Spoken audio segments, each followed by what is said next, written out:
منشیات ہے، اغوا ہے، لڑائی جھگڑے بے شمار ہیں، قتل و غارت ہے، قبضہ ہے، مطلب کوئی بھی ایسا کرائم نہیں جو یہاں پہ نہ ہوتا۔ فیکٹری ایریا کے تعلق وارداتیں بہت زیادہ ہیں، ہاؤس رابری ہے، روڈ ڈکیتی ہے، مطلب دکانوں پہ ڈکیتی ہے، بہت زیادہ کرمنل ایریا ہے۔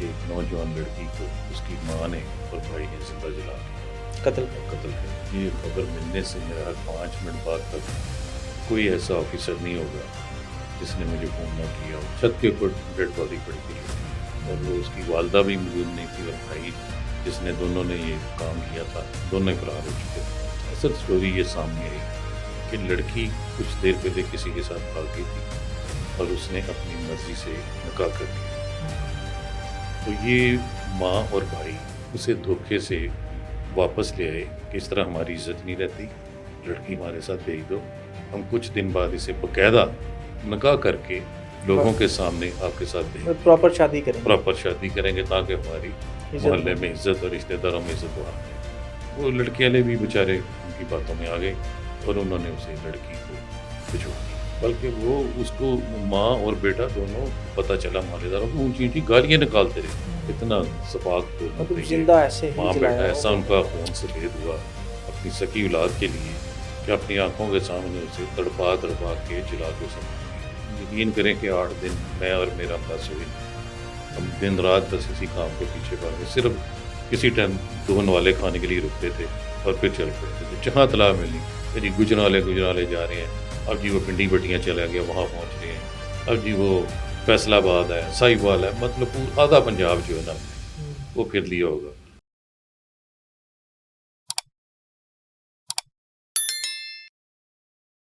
السلام علیکم جی، میں ہوں حسنین چودھری اور ہمارے ساتھ موجود ہیں حماد اختر صاحب۔ یہ فیکٹری ایریا تھانہ میں تعینات تھے کہ چنگی امر سدھو کے ایریا میں ایک لڑکی کو جلا کر قتل کر دیا گیا تھا، تو اس حوالے سے سٹوری کیا تھی، کہانی کیا نکلی اور ملزمان کو کیسے گرفتار کیا گیا وہ ہم ان سے جانیں گے۔ جی شیخ صاحب بہت شکریہ ٹائم دینے کا۔ تو بتائیے گا، اس وقت تو بڑا یہ کیس ہائی لائٹ بھی ہوا تھا، سی ایم نے نوٹس بھی لیا تھا، تو اس طرح مطلب بڑا ایک خوفناک چیز ہے کہ زندہ جلا دینا، تو کیا ہوا کیا تھا؟ ایسا ہی بات ہے، وہ بلکہ لڑکی کون تھی؟ سی ایم نے نوٹس نہیں اس میں لیا تھا، اس نے چیف جسٹس آف پاکستان نے بھی نوٹس لیا چیف تھا، جسٹس نے بھی نوٹس لیا تھا، ہائی لائٹ بہت زیادہ ہو گیا تھا، بہت زیادہ ہائی لائٹ، اور اس میں گورنر پنجاب کے پاس بھی یہ گیا تھا کیس، بہت زیادہ ہائی لائٹ ہوا تھا کیونکہ جوان لڑکی کو اس کے والدہ اور بھائی نے زندہ جلا کے مار دیا تھا۔ تو اس وقت میں تعینات تھا ایس ایچ او تھانہ فیکٹری ایریا والٹن روڈ پہ جو ہے لاہور کا، ایک فیکٹری ایریا شیخو پورہ میں بھی ہے جی، وہ ڈسٹرکٹ شیخو پورہ آ جاتا ہے، لیکن یہ شادرہ کے والٹن ساتھ روڈ پہ فیکٹری ایریا پولیس اسٹیشن کافی بڑا یہ پولیس اسٹیشن ہے اور بہت کرمنل ایریا اس کا، بہت زیادہ کرائم ہے یہاں، مطلب ایک کیٹیگری کے یہ پولیس اسٹیشن میں اس کا شمار ہوتا ہے، اور بہت بیزی، مطلب صبح 9 بجے آ کر 2 بجے سے پہلے آپ سوچ نہیں سکتے کہ آپ گھر چلے جائیں گے۔ کس طرح کا کرائم ہے اس ایریا؟ ہر طرح کا، منشیات ہے، اغوا ہے، لڑائی جھگڑے بے شمار ہیں، قتل و غارت ہے، قبضہ ہے، مطلب کوئی بھی ایسا کرائم نہیں جو یہاں پہ نہ ہوتا۔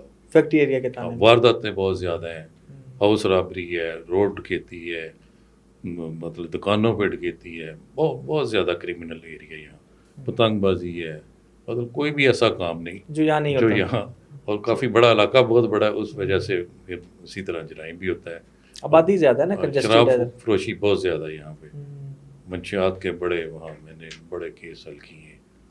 تو بہرحال اصل مسئلے کی طرف آتے ہیں، تو تھانے میں موجود تھا جی کہ اطلاع ملی کہ ایک گھر میں ایک نوجوان لڑکی کو اس کی ماں نے اور بھائی نے زندہ جلا کے قتل کر دیا۔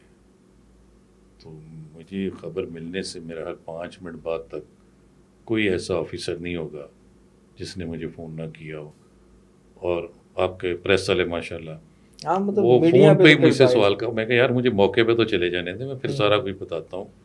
تو بہرحال ساتھ اچھے بات ہے، جب کال ہوتی ہے تو پھر ایسے خبر جب میڈیا پہ آ جائے تو پھر تو ایک معاملہ ہی ایسا تھا کہ وہ زندہ جلا دینا کوئی معمولی بات تو نہیں، ہائی لائٹ ہو گیا تھا۔ تو پھر پہنچے جی، میں جب اپنے ساتھ ایک جو آفیسر جو سمجھدار میں سمجھتا انہیں ساتھ لیا، موقع پہ گئے ہیں، چھت کے اوپر ڈیڈ باڈی پڑی تھی لڑکی کی جو بالکل جلی ہوئی تھی، اسے مٹی کا تیل جلا کے اسے جلایا گیا تھا، اور مطلب بری طرح جلس گئی تھی، مطلب صرف مطلب موقع پہ ڈیتھ ہو گئی موقع پہ اس کی ڈیتھ مردہ ہی پڑی تھی. تو وہاں ہم جا کے لاش کو قبضے میں لیا. مطلب سڑکیں بھری تھیں، پورا محلہ اکٹھا ہوا تھا، پریس والے، آپ کی CNG گاڑیاں بے شمار وہاں پہنچی تھیں. تو بڑا رش کا عالم تھا. وہاں سے جس طرح کر کے اپنی کاروائی پوری، ڈیڈ باڈی قبضے میں لی، اسے مردہ خانے بھجوایا، تفتیش شروع کی. پتہ چلا گھر میں اور کوئی بھی نہیں تھا اس وقت، یعنی اکیلی باڈی پڑی ہوئی تھی اور 15 پہ محلے داروں نے کال کی. ہاں محلے داروں نے. اور وہ اس کی والدہ بھی موجود نہیں تھی، اور بھائی جس نے دونوں نے یہ کام کیا تھا دونوں ہی فرار ہو چکے تھے، اور کوئی گھر میں رہتا نہیں تھا. تو ارد گرد سے سارا کچھ جب پتہ چلا تو اصل سٹوری یہ سامنے آئی کہ لڑکی کچھ دیر پہلے کسی کے ساتھ بھاگ گئی تھی اور اس نے اپنی مرضی سے نکاح کر لیا تھا. تو یہ ماں اور بھائی اسے دھوکے سے واپس لے آئے کہ اس طرح ہماری عزت نہیں رہتی، لڑکی ہمارے ساتھ بھیج دو، ہم کچھ دن بعد اسے باقاعدہ نکاح کر کے لوگوں کے سامنے آپ کے ساتھ بھیج دیں گے، پراپر شادی کریں گے، پراپر شادی کریں گے تاکہ ہماری محلے میں عزت اور رشتہ داروں میں عزت بحال رہے. وہ لڑکے والے بھی بیچارے ان کی باتوں میں آ گئے اور انہوں نے اسے لڑکی کو بھجوا دیا. لیکن ان کی نیت میں فطور تھا. وہ 1-2 دن یہ بھی گزرے تھے، اسی تاڑ میں تھے کہ کس طرح کیے جائے. تو اس دن وقوع والا روز جو ہے والدہ اسے، ہلکی ہلکی سردی تھی، زیادہ گرمی نہیں تھی، چھت پہ ہی اس نے چولہا وغیرہ رکھا ہوا تھا، اوپر لے گئی کہ آؤ اوپر میں تمہیں کھانا کھلاتی ہوں بنا کے. تو وہیں پہ وہ کھانا بنانے لگ گئی. تو بھائی نے آ کے اسے بازوؤں سے پکڑا، والدہ نے اس کے اوپر تیل کی بوتل سے تیل ڈال کے اور آگ لگا دی. اس طرح یہ دونوں اسے مطلب اس میں تڑپتا ہوا کیا تھا؟ وہ کوئی محلے دار نہیں آئے، دیکھا نہیں کسی نے، یا کیسے مطلب انہوں نے کوئی شور کیا ہو؟ چیخو پکار ہوئی تو تب محلے داروں کو پتہ چلا. پہلے تو محلے داروں کو نہیں پتا تھا کہ کیا یہ کرنے ہیں. ویسے تو روٹین میں رہ رہے تھے، 2 دن ہو گئے تھے آپ کو بتایا، بڑا نارمل طریقے سے وہ رہ رہے تھے. اس کا ان کا بھیا بالکل ٹھیک گھر میں تھا. تو اس دن بھی بڑے طریقے کے ساتھ آپ کو بتایا کہ چھت پہ لے جا کے اور روٹی پکانے کے بہانے ساتھ وہ بھی بیٹھ گئی. تو وہیں پہ اس نے تیل ڈال کے. اچھا یہ بھی تھا کہ اس کے ہاتھ پاؤں کہہ رہے تھے کہ باندھے ہوئے تھے؟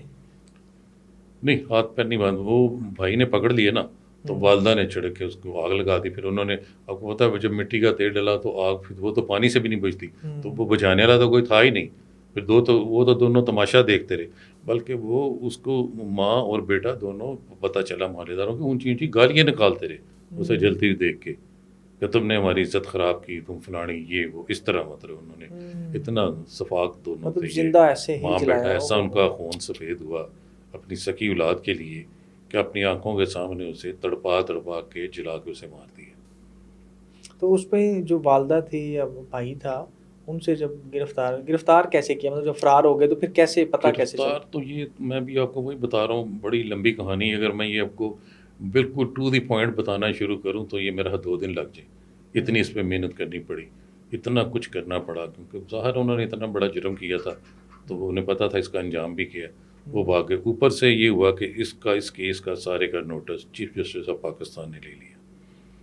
وہاں پہ پیش ہوئی، وہاں پہ انہوں نے ایک ایڈیشنل IG صاحب تھے ہمارے، ان کی ڈیوٹی لگا دی کہ ان کی زیر نگرانی یہ ساری تفتیش ہوگی، تو جواب اس کا کورٹ میں جمع کروایا جائے گا. تو بے انتہا پریشر تھا اس کے اوپر، میرے اوپر خاص طور پہ. اور انچارج انویسٹیگیشن تھے میرے ساتھ نذیر اوپل صاحب، وہ بھی سمجھدار پولیس آفیسر ہیں.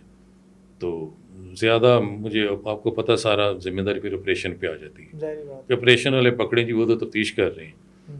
تو اس میں میں نے کوئی تقریباً، آپ یقین کریں گے، کوئی 119 بندے میں نے اس میں شامل تفتیش کیے ہوئے تھے، تھانے لے کے آیا ہوا تھا. تو بلکہ ایک دن مجھے پتہ چلا کہ DI صاحب اور DIG انویسٹیگیشن دونوں بڑے سخت ناراض ہیں اور وہ تھانے آ رہے ہیں کہ ابھی تک کیوں نہیں بندے پکڑے گئے. تو وہ بڑے غصے میں تھانے آئے میرے پاس اور مجھے انہوں نے کہا یہ کیا تماشا ہے بھائی، یہ اتنا بڑا کیس ہو گیا، تم نے کچھ بھی نہیں کیا، جواب دینا کورٹ میں. تو میں نے بتایا انہیں، میں نے کہا سر میں جتنی مجھے اللہ نے حکمت دی ہے، جتنی مجھے سمجھ دی ہے اس کے مطابق میں چل رہا ہوں اور میں نے اپنی طرف سے کوئی کسر نہیں چھوڑی. پھر میں نے اوپر لے گیا کمرے میں دکھایا کہ یہ 115 بندے میرے پاس شامل تفتیش ہیں. جب وہ انہوں نے دیکھا کہ واقعی 115 فزیکلی میں ان سے پوچھ گچھ کر رہا ہوں، ان سے معلومات حاصل کر رہا ہوں، ان کو شامل تفتیش کیا ہوا ہے، تو پھر ان کی تسلی کی کچھ کہ نہیں واقعی محنت ہو رہی. مطلب یقین کریں کہ میں نے اس لڑکے نے اس کنویں کے بعد جہاں سے پانی بھی پیا تھا نا, ان کو بھی میں نے شامل تفتیش کیا. جس گلی سے وہ گزرا تھا اس گلی کے تمام لوگوں کو شامل تفتیش کیا. جس CCTV فوٹیج میں وہ آ گیا تھا اس گھر کی اس کے فوٹو میں قبضے میں لے لی. ہر چیز, مطلب کوئی ایسا نہیں. میں سمجھتا تھا ویسے بھی انسانیت کا تقاضا بھی تھا کہ اتنا بڑا ظلم ہوا تو اس کو لازمی پکڑا جانا چاہیے.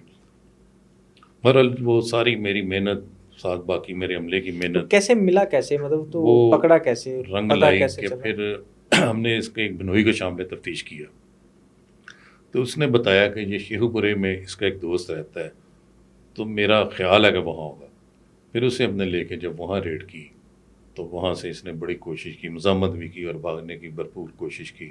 ایک چھت کو پھلانگا, پیچھے ہم لگ گئے, بلکہ میرے 1-2 کانسٹیبلوں کو چوٹیں بھی لگیں پاؤں پہ اسی بھاگم دوڑ میں. تو آخر ہم نے اسے وہاں سے پھر پکڑا, اسے لے کر آئے. تو جب اسے تفتیش کی تو اس پہ کوئی پریشانی نہیں تھی, کوئی پشیمان نہیں تھا اپنے کی, کوئی ندامت نہیں تھی, کوئی نہیں تھی. وہ کہہ رہا تھا جی وہ ماری ہے جی, اس نے کام ہی ایسا کیا تھا جی, میں جی محلے دے جی شکل دکھان جوگا نہیں سارے تو میں تو پھر کرنا ہی سی. تو پھر میں کہا جی ایڈا پھر بہادر سا تو پھر دوڑے ہیں کیسا کر کے کہندا نہیں جی یہ تو میں انہوں منڈے نوں ہی مارنا سی. اچھا, مطلب اس کے ابھی یہ پروگرام تھا کہ نیکسٹ جس کے ساتھ گئی تھی اس کو بھی انہوں نے قتل کرنا تھا. تو اس طرح سے پھر ساری تفتیش کی. تو والدہ فوری پکڑی گئی تھی, والدہ بھی اسی نہیں, پھر والدہ کا بھی پتہ چل گیا, وہ بھی کہیں کسی رشتہ دار کے گھر تھی, اس کو بھی پکڑ کے لے آئے. پھر دونوں سے مطلب ساری کتنے دن لگے اس کو پورے گرفتاری کے کو تقریباً جی 8 دن. 8 دن اور لگے. یقین کریں کہ 8 دن میں اور میرا عملہ سوئے نہیں. ہم دن رات بس اسی کام کے پیچھے بھاگے. صرف کسی ٹائم 2 نوالے کھانے کے لیے رکتے تھے اور پھر چل پڑتے تھے جہاں اطلاع ملنی کہ جی گجرالے جا رہے ہیں, اب جی وہ پنڈی بٹیاں چلا گیا وہاں پہنچ رہے ہیں, اب جی وہ فیصل آباد ہے, ساہیوال ہے, مطلب پورا آدھا پنجاب جو ہے نا ہم نے وہ پھر لیا ہوگا. مطلب اپنی گاڑیاں, پرائیویٹ ساتھ گاڑیاں بھی, جو سورس استعمال ہو سکتے تھے وہ, کیونکہ افسروں کی طرف سے بھی بڑا حکم تھا اور انہوں نے بھی مطلب کہا تھا جو چیز چاہیے ہو وہ ملے سپورٹ گی, چاہیے آپ جو سپورٹ چاہیے, لیگل سپورٹس وہ ہمیں مل رہی تھی. لوکیٹر بھی ساتھ استعمال کرتے رہے, لیکن آخر اس میں اللہ نے پھر ہمیں. تو موبائل استعمال کرتا تھا وہ بندہ؟ نہیں, کوئی موبائل اس کے پاس نہیں تھا جی. تو ایسا اس نے پہلے کبھی دیکھا تھا, سوچا تھا کیسے دوڑنا ہے, بھاگنا ہے, یا قتل کیسے کرنا ہے, یہ کوئی فلم میں دیکھا تھا قتل کرنے کا, یا ویسے ہی اتنا بڑا بندہ ایک کام کر لیتا ہے تو اگلے راستے سے خود ہی نظر آ جاتے ہیں. اسے پتا ہے کہ اب میری تو موت ہے, پکڑا گیا تو مجھے تو پھانسی ہونی ہے, تو اس نے تو بھاگنا ہی تھا. تو اس کیس میں مدعی بھی میرے خیال پولیس بنی تھی. ہاں, مدعی بھی اس میں جی پولیس کو ہم نے اپنے ایک سب انسپیکٹر کو پرچہ دلوایا, کیونکہ بعد میں یہ صلح کر لیتے ہیں تو اس لیے خود یہ مدعی بن کے پرچہ دیا تھا تاکہ اسے صحیح سزا مل سکے. تو اس میں پھر جب اس کو پکڑا گیا پھر ایڈیشنل IG صاحب کے پاس گئے, انہوں نے سپریم کورٹ میں رپورٹ جمع کروائی. تو شکر ہے اللہ کا کہ وہاں ہم سرخرو ہوئے اور اسے بڑے ٹھوس ثبوت شواہد کے ساتھ. اچھا, کیا چیزیں آپ کو مطلب کرنی پڑی اس کو گرفتار کرنے میں؟ کوئی ایسا اس میں کوئی ایسا 8 دنوں میں کوئی ایسی چیز آپ کو لگی کہ یار ٹیکنیکل تو کوئی چیز کام نہیں آئی, فون میں استعمال نہیں کر رہا تھا, اس لیے جو ہمارا مینول جو سورسز ہوتے ہیں مخبر یا اپنے طور پہ رشتہ دار یا اور کوئی ملنے والے یا مخبر, وہی طریقہ استعمال کیا. اور جو اس وقت جو سمجھ میں آ رہا تھا وہ کرتے جا رہے تھے, اور صاف نیت تھی, اور اسی لیے اللہ نے کامیابی دی. ان دونوں کو پکڑ کے چلان عدالت کیا, اور میرا خیال ہے وہ لڑکے کو تو پھانسی ہو گئی تھی اور اس کو عمر قید والدہ کو. Thank you.